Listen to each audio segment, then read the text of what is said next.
look at the reliability analysis. Okay, this is the most crucial. All right. Now, reliability analysis again, okay, we can use SPSS software. No doubt that you can also use manual, but I guess if we do have, the software, it be more easier, much easier. So you use SPSS software to find the reliability statistic, okay? And in the reliability statistic, of course, earlier I've mentioned that there are 5 models. For now, all right, we are going to zoom and focus on the Crobach Alpha, okay, because that is actually the most famous sort of methods that people always use. Yeah, Crobach Alpha. So the rules of thumb, again, yeah, I like to remind you, the rules of thumb for Crobach Alpha is it should be more than 0.6, sorry, right? It should be more than 0.6, yeah? And if the indicator shows the result of more than 0.06, 0.6, sorry, yeah, that means the instrument is reliable. But on the other hand, if the result shows less than 0.6, that means the data is no longer very reliable. So what do we do for that? We have to omit, we have to delete. All right, and that's the reason, again, I'd like to remind you why we need to have more questions. All right, and then, okay, so this is actually the sort of like, I would say, indicator, yeah, for Crobach Alpha values. If you get a result of more than 0.9, that means it's excellent. Okay, and if your Crobach Alpha shows a result of more than 0.8, that means it is good. 0.7, acceptable. 0.6 is acceptable still, but a bit questionable. By whom? Probably by the panel. All right. Questionable maybe because of the data did not really match with the respondents' view and so on and so forth. Probably. All right. So good if you can get a value of Crobach Alpha more than 0.6. Okay. And what about if you get a Crobach Alpha with a result of 0.5? So that indicate poor. All right. Even less than 1.5, unacceptable. Is a big no-no. So if big no-no means what? You remove that. Okay. So suppose that you only have like 2 questions, part A. And then once you run the reliability analysis, question number 1, you get a result of 0.4. So you have to remove that. So you only left 1. So do you think that it's really reliable for you to actually analyze 1 question? No. Okay. So that's the reason why we need to have more, right? More questions. Now, let's look at the reliability steps. I am going to really focus on reliability steps, yeah? The reliability analysis, because this is the major concern, yeah, for our webinar session today. Now, for the reliability steps, right? The first one is, of course, you have to have your SPSS program. You open the program, and also you try to find your data file.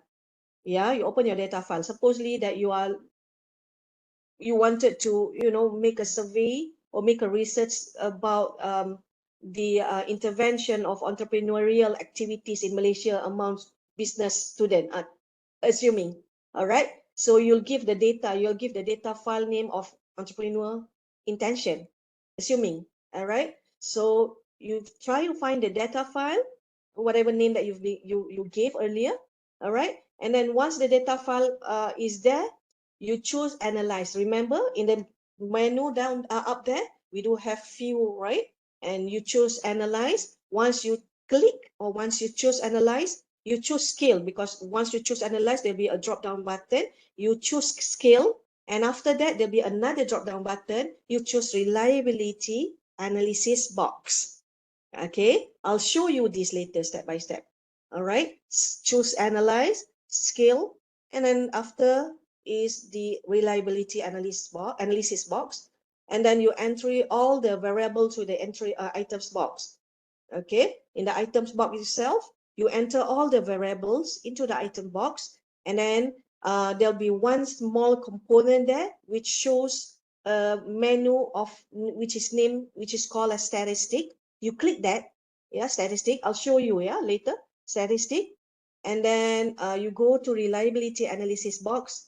Okay, and then you click scale, and if I click scale, if item deleted in the descriptive box, yeah, in an analysis, in the reliability analysis box, there'll be a few items that you need to tick. Yeah, the one that you're supposed to tick now is actually scale if item deleted in the descriptive box. Yeah, I'll explain to you why. And then you click continue, and then okay, great. Right now, this is the one that I've mentioned. Okay, this is the reliability analysis. Remember just now, you've clicked analysis, and then you've choose a reliability analysis. This is what I've mentioned.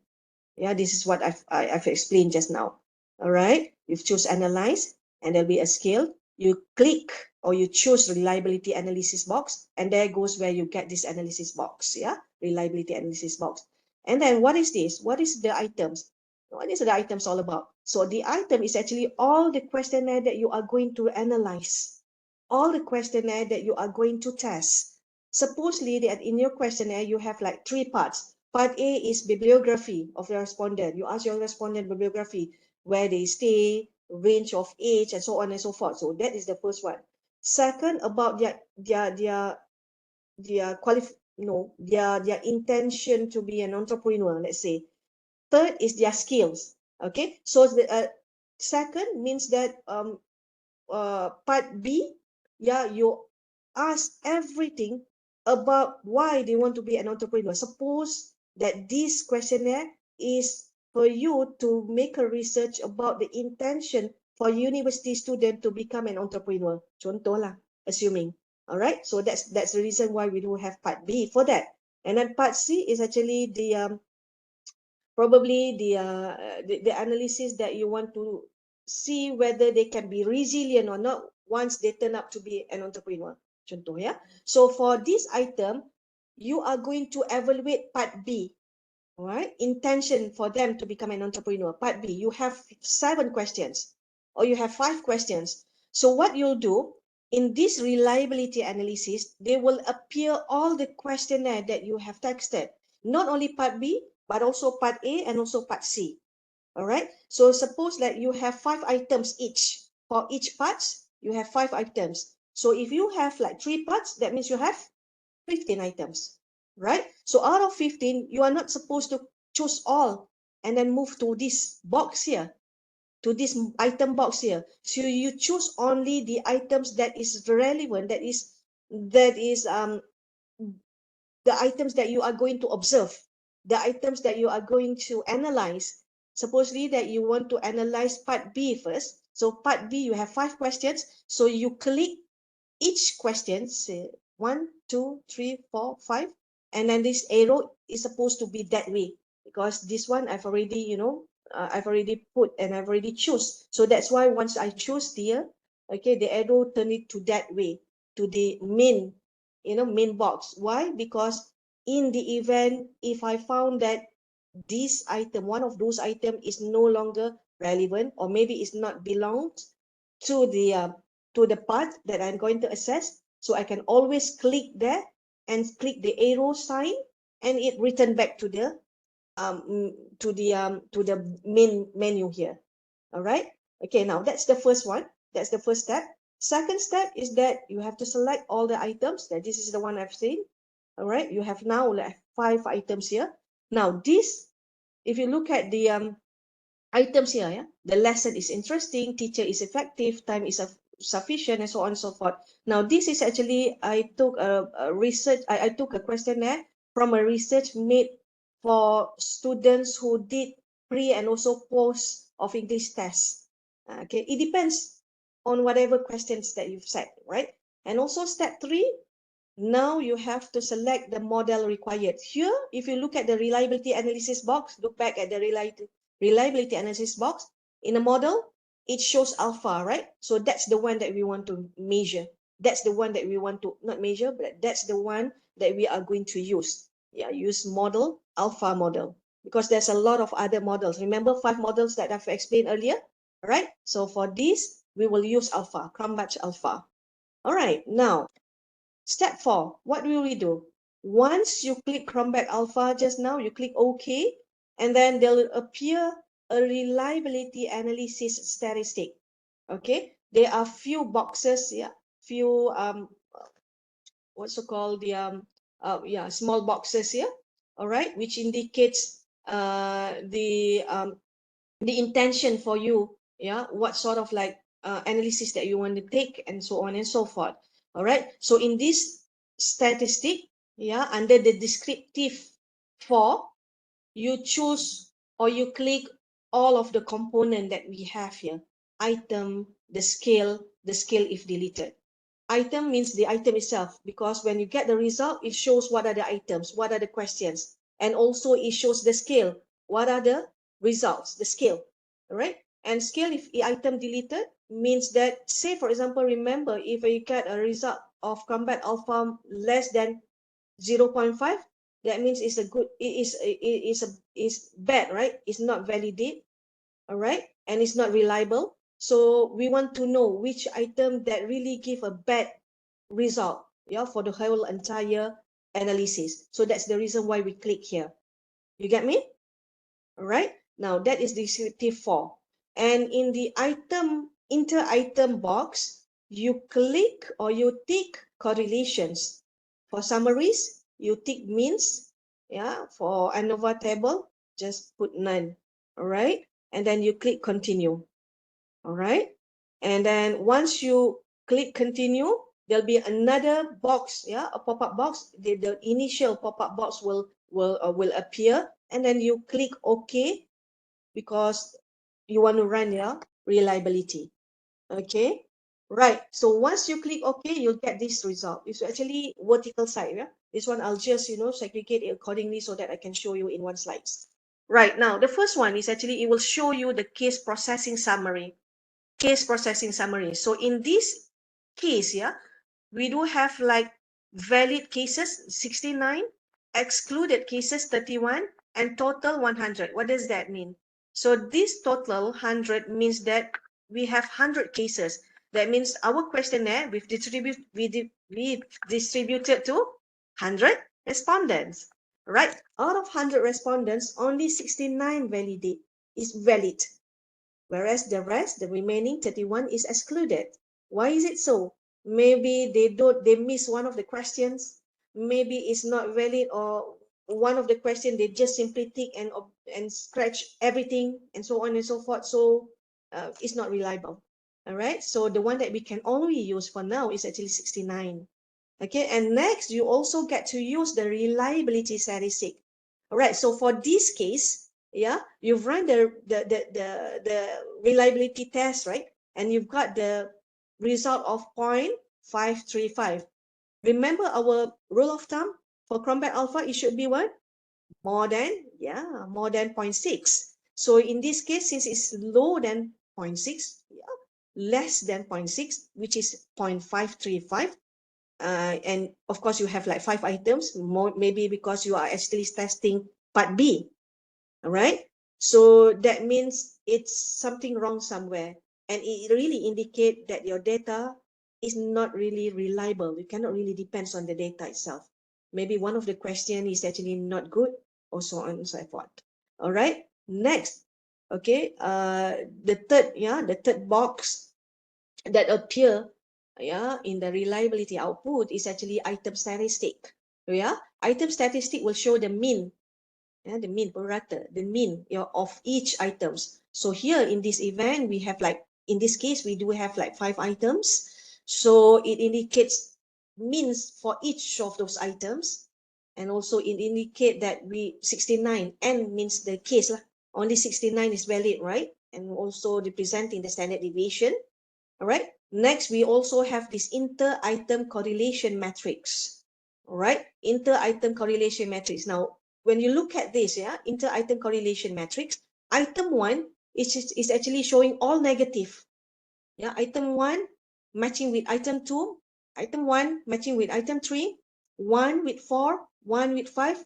Yeah, we do have figures there, but it's all having, they have this negative sign. What does this negative sign mean? All right, it indicates that the respondent, or most of the respondent, is actually evaluating it, give a feedback of a low feedback for that particular question. Okay, so in this event, item 1, the lesson is interesting. So you can figure out what's the respondent like. Isn't it interesting when it has this negative sign? It's not, right? It's not interesting. Maybe they give a feedback of 1 or 2.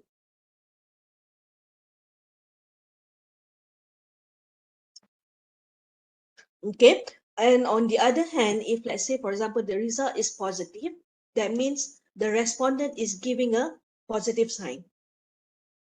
Okay.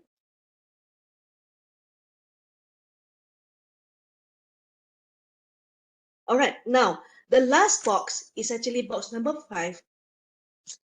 Okay, box 5 is it summarizes all the statistics. Okay, or in box 1, box 2, 3, and 4. Yeah, for number 5, box number 5, it summarizes box number 1, 2, 3, and 4. So that's the reason why we do have mean, yeah, why we do have the number of items, variance, and so on and so forth. Okay, now next. Okay, remember just now. Okay, let me show you back. Yeah.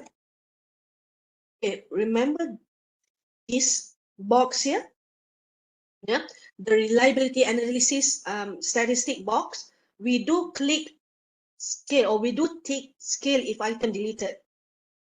Okay, now the reason is because I mentioned just now, yeah, I've already explained.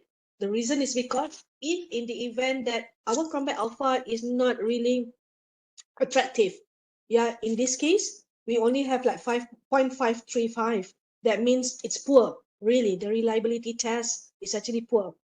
So that's the reason why each and every, analysis or test, before you run, you have to tick scale if item deleted, because okay, that's the reason, okay, of box number 6. Okay, so we knew that just now we've got the result of 0.535, which is poor. All right, now we look at each of these items. Supposedly that we have like 5 items. Item number 1, you look at the last column, Crobach Alpha, if item deleted.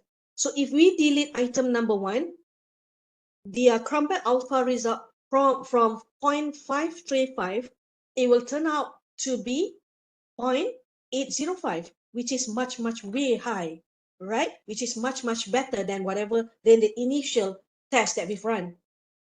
What about item number 2? If we deleted it, it's going to show you 0.488. So you better don't delete this item, because maybe this item is really reliable and is good. Okay, and so on and so forth. Okay, same goes to item number 3, 4, and 5. So here, in this case, since we knew that our reliability test is not good just now, it's poor. Okay, so we might want to consider the items which contributed to such result. So for this case, yeah, item number 1, we should delete, because once we delete, we get a Crobach Alpha of 0.08, 0.805. So here, if you look at box number 7, I've deleted item 1, and that shows now my new Crobach Alpha result turned out to be 0.805, and number of items is no longer 5 but 4. Okay.